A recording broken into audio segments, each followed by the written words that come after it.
Hello, this is Kim with Standing on Solid Ground. I am the host of this motivational and inspirational podcast.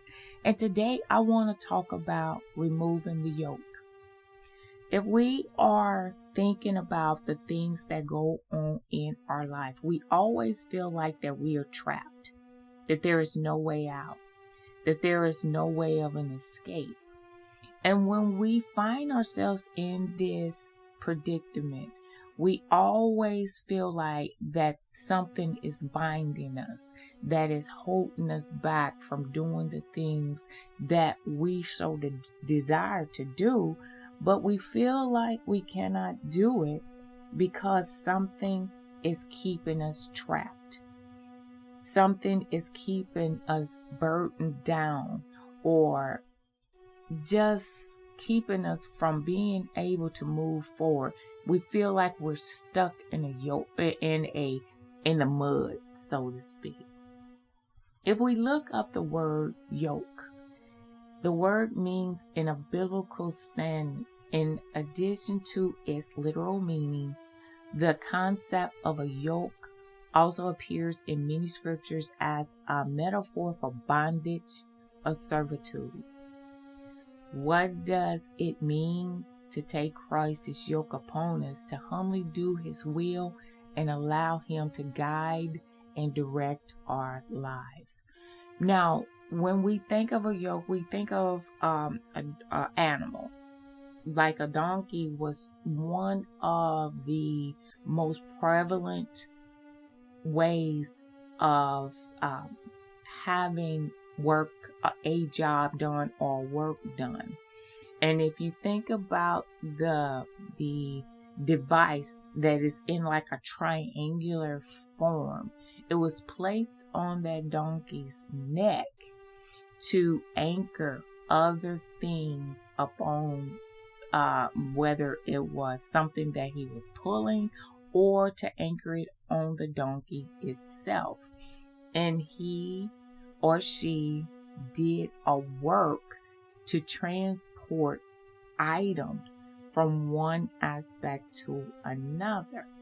Now, when we think of our lives, we sometimes find ourselves stuck.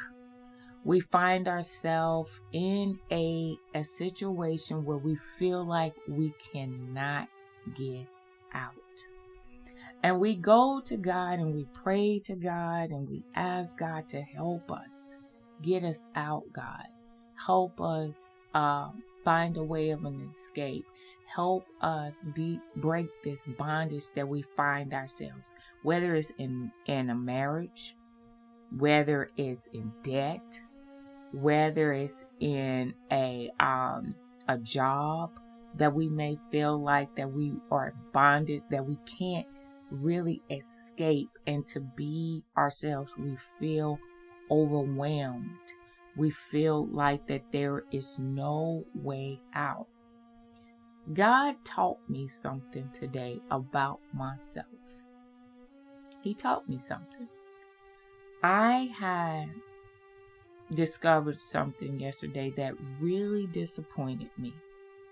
I was so heartbroken and so disrupted in regards to it, and I literally got mad. But instead of attacking the situation or problem, I went to God and I started praying. And I told God, I said, you know what? I'm done. I'm done with this. I'm done with this situation. And as I began bellowing out and crying, I literally cried. And I told God how I felt about the situation that I am in, as far as feeling the pressure. I'm under a lot of pressure. I'm under a lot of strain. The yoke was heavy on my neck. God, I felt burdened down. Just everything. And I began just praying and praying and praying. So I went through the rest of the day yesterday, and today I told Father, I said, the same way I felt yesterday, I feel today. I'm done with the situation. I don't want anything else to do with this situation anymore, because it is doing more harm than good. You know what happened? The yoke. I finally pulled my head out of the yoke. Long time ago, I have been praying about this yoke being off of my back, this burden. And I've been praying about this for 10 years. I've been praying about this yoke being off my neck, the pressure being off my back. What I discovered, God had already loosened the yoke. He had already unlocked it. He had already loosened it. All I had to do was pull my head out of it. But what kept my head in the yoke?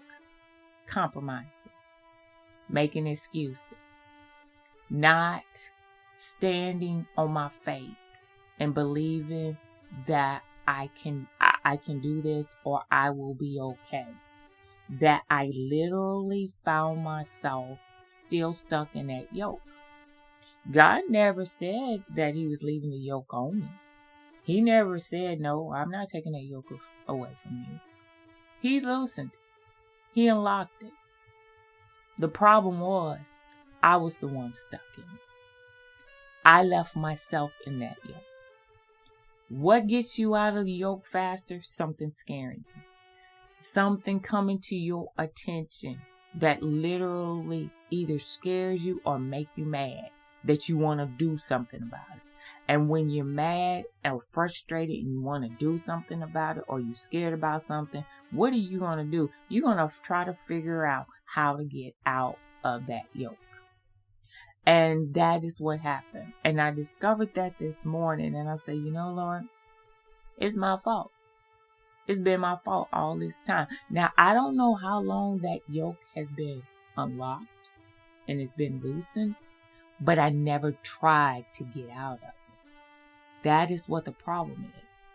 When we find ourselves in bondage, when we find ourselves in a situation where we feel like we cannot get out, when we go to God and we pray to God and we ask him to help us out, to release us from it, do we continue to try to get out? Or do we sit there and wait for God just to take us out? There are times when God is not going to take us out.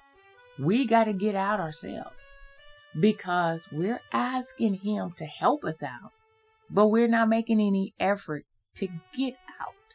It's almost like if a person was in a deep hole. Let's just say they fell in a hole that was 12 feet deep. And they praying and asking the Lord to get them out. Father, get me out of this hole. Father, get me out of this hole. And then what happens is one day you may wake up because you've been sleeping day in and day out in this same 12-foot hole. And all of a sudden you see a rope on the side, just hanging there. And you look at it and you say, where did this come from? How did this get here? Don't worry about how it got there. Don't worry about where it came from. See if it'll support your weight. But many times we can see the rescue or we can see the help right there in front of us. But we are afraid to try it. We are afraid. We give ourselves excuses. Oh, this rope don't look like it'll support me. This hole is so deep. I don't know if I can climb my way out of it. I need something a little bit more secure than this rope. We give ourselves excuses. And on time in and time out, we continue to give ourselves excuses about the reasons why we won't try the rope. So what God does, he sits there and wait. He said, well, I've given you a rope to get yourself out of there. You're not trying to get out. So God is going to wait to see how long you're going to sit there before you try the rope. It'll probably, days are going, it'll get really hot some nights. You still won't try the rope. It might get a little cool some nights.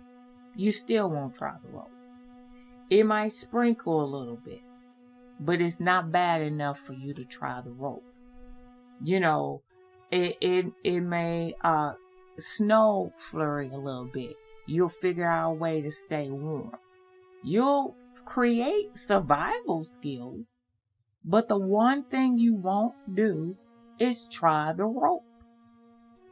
The only way, and sometimes God would allow certain things to happen, like the snow, like the cold air, like it being extremely hot, like the sprinkle of rain, to see if you'll try to use the rope. And you just won't try, because what you have done, you've created an excuse to say, oh, it's not so bad, because I don't think that rope is going to hold me. You've given yourself an excuse to not try the rope. But God said, I got to get them out of the hole. They keep crying out to me, asking me to get them out of this rut, out of this hole. I've given them a rope, and I'm not giving them anything else. I'm going to give them this rope. Either they're going to use the rope or they're going to stay in the hole. I don't know what they're going to do. Well, I know what they're going to do, but they don't know what they're going to do.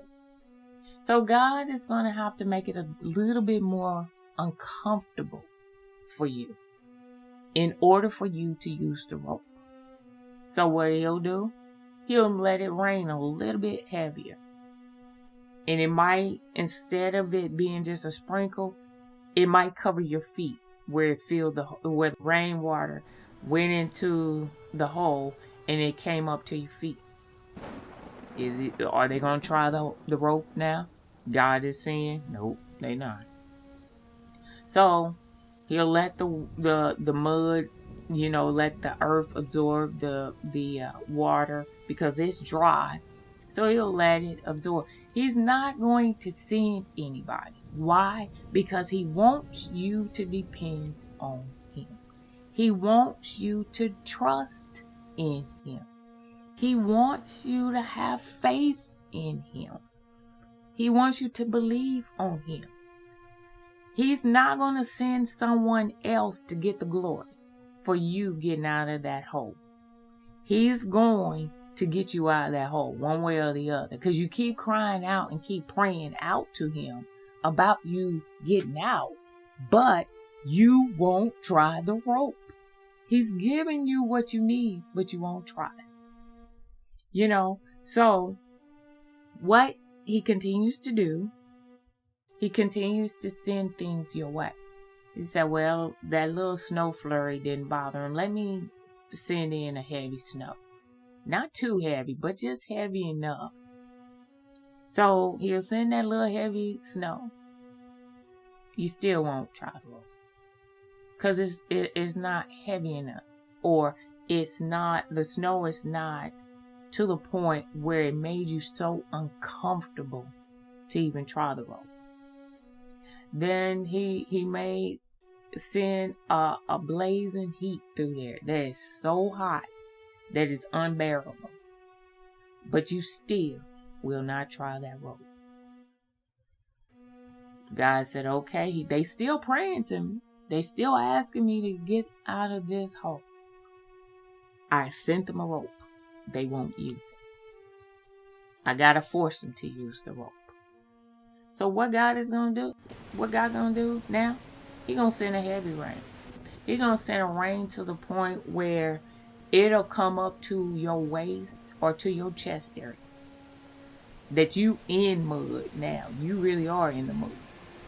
And then what's happening also, the dirt is getting loosened, which is creating more of a little bit of a mudslide because it's wet. What are you going to do? You're going to panic. Why are you going to panic? Because you're going to feel like you're going to be buried alive in this hole. And when you feel like you're going to be buried alive in the hole, guess what you're going to do? You're going to try that rope. Because you are not wanting to die in this 12-foot hole. So you try the rope. you yank on it a little bit, and it's pretty solid. Now your hands are kind of slippery because you've been in this rain, but you're going to do everything that you possibly can do to get out of this hole. So you wrap the rope around your arm and you start pulling yourself and start using your legs to push yourself up this rope. And you see that you're gaining some ground. You might slip a little bit, but you grab onto that rope a little bit more and you keep pulling yourself and you keep pulling. And what happens is you'll find yourself right at the edge where you see the daylight is getting a little bit closer to you. And you're noticing that as you pulling yourself up, the rain is slowing down. The rain is commencing to cease. And you start pulling yourself up and pulling yourself up, and you get yourself up there. And you find yourself reaching for something to kind of grab onto so you can pull yourself a little bit more. And you may find a rock. And let's just say you find a rock there. And that rock, and you're hoping that rock is in there well enough to hold you up. And you start pulling on that rock. And as you pull yourself with this rope and with this rock, you are finding a little bit more leverage to pull your upper part up, your torso up to about your hip area, where you can get yourself up. And you finally climbed out of that hole. The rope was God. The rock was Jesus. They helped you up out of that hole. You have a testimony now. Because God has provided. The yoke that we put on ourselves is the yoke that is on ourselves or on us at that time may have been put there through circumstances and situations throughout our lives. But when God loosens it, He's expecting us to wiggle our way out of it, so we will no longer be in this bondage. But we have to recognize that when we're in this bondage, we ask God to break us free. That when God loosens, try to see if you can get yourself out of it. If you can get yourself out of it, then you know that you are set free. The yoke that was on my neck, I've been carrying it. I don't know how long it's been loose. I can't give you an idea of how long that yoke has been loose. But today, I wiggled myself out of it. You know why? Because I had to have my mind, my mouth, and my heart to be on one accord. I have whatever is in my heart, I must think it. And whatever is in my mind and in my heart, I must speak it. And when they are in line with each other, then the yoke can be removed. And I realized that this morning, and I found that to be a very, very powerful message for me, because God showed me today. I have already loosened it. I've unlocked it. I've loosened it. But it was up to you to get out. Just like that person that fell in that 12-foot hole. I heard you. I gave you a rope. It's up to you to climb out of it. The longer you stay in the hole, the longer you will not know that I've already answered your prayer. And sometimes it's not because God has not answered our prayer. He has. We just haven't been paying attention. And this is why this lesson is so important to me and so important for me to speak about, because I feel better. I feel better. See, I've already taken Jesus' yoke upon me, and I've learned of him. I've already did that part. He's already taken or loosened the yoke, the burdens that I had. It's just that I never removed myself from them. And once we realize we removed ourselves from the burden, then we'll recognize God had already answered our prayers. This is Kim with Standing on Solid Ground. You have yourself a wonderful and blessed day.